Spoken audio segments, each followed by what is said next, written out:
Why Media Group? The fastest growing media group in North America.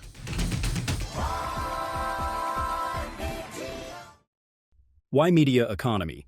The Bank of Canada has largely kept to the sidelines as it tries to get a sense of how U.S. tariffs will impact the economy, and some economists think it might just stay there.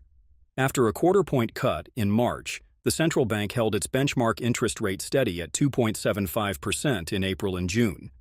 With last month's jobs figures showing a surprise gain and core inflation levels holding steady at around 3%, economists now broadly expect the central bank will continue its holding pattern at its next decision on July 30th.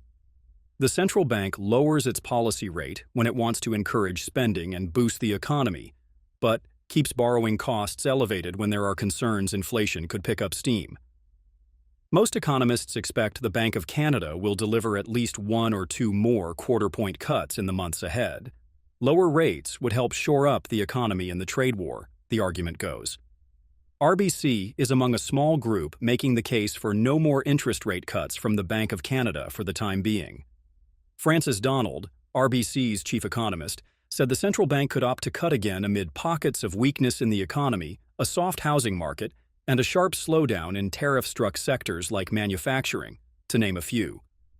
On the flip side, she said in an interview, it is worth considering, would Bank of Canada rate cuts actually help what's hurting the Canadian economy?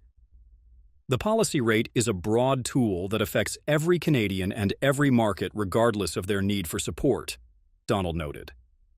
That means that tariff-sensitive Windsor, Ontario, where the unemployment rate now tops 11%, would see the same stimulus from a rate cut as Victoria, British Columbia, where the jobless rate currently sits at just 3.9%. Why Media Group? The fastest growing media group in North America.